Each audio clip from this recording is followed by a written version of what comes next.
if I could work hard every day, with being blessed with the physical tools that I have, what would my career be? And I made a promise to myself from that day that I was going to work hard every single day so that when I do retire, I have no regrets. And that was the most important thing for me, is to leave no stone unturned, get better every single day. And if I live that way, then over time, I'd have something that was beautiful. But that was my philosophy. It seems like a pretty simple one, but if you live your life to just get better every single day, you do that for 20 years, what do you have?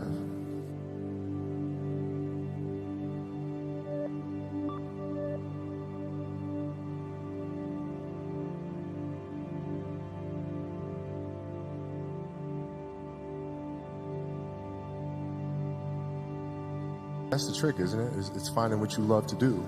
We talk about hard work all the time. It's like, man, if you got to get up every single morning and remind yourself how hard you need to work, you probably need to choose a different profession, because that shouldn't be there. I wake up in the morning excited to get to it. If I'm not training, I'm missing it. If I'm not watching a game of basketball, I miss it. There's no place I'd rather be. And if you have that feeling, then you're truly doing what God has put you on this earth to do. I think the best way to prove your value is to work, is to learn, is to absorb, to be a sponge. But you always want to outwork your potential. As hard as you believe you can work harder than that.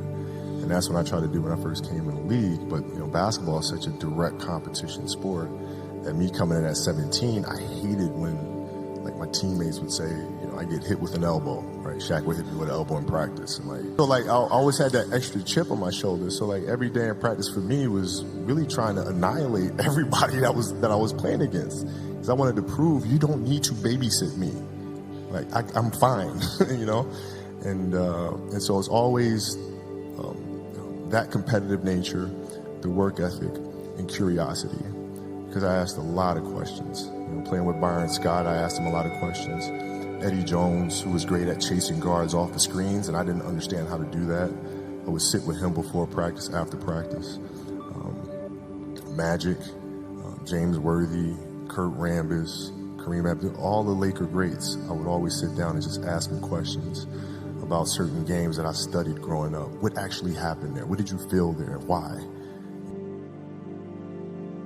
Phil introduced meditation to us when he came to our team in 99, 2000. And it was something that I instantly gravitated to because I could see the effects.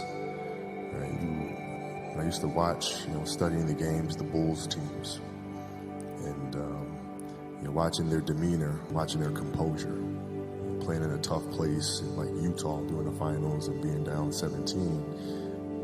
You couldn't tell if they were down 17 or up 20 or a tie game. It never changed. And I was wondering why the hell that is. And that's when I started doing more research. And when Phil came, I immediately gravitated to it and found myself accepting the challenge of finding what that space is. And for the 81-point game, man, to be honest, I wasn't even thinking about the game. My knee was hurting so much. I didn't know then, but I had a flap of joint, of cartilage stuck in my joint line. And so my mind was really trying to go to a place where I don't feel that pain. And the game started, and because of that, I was just in a different space. I wasn't worried about what was to come. I wasn't worried about what just happened. I was just here. And when you're just there in the moment, playing plays right in front of you, your focus is heightened because nothing else matters. That's the space I've tried to get to. From the field. This would be 18 for 20 from the line and an 81-point game. 55 in the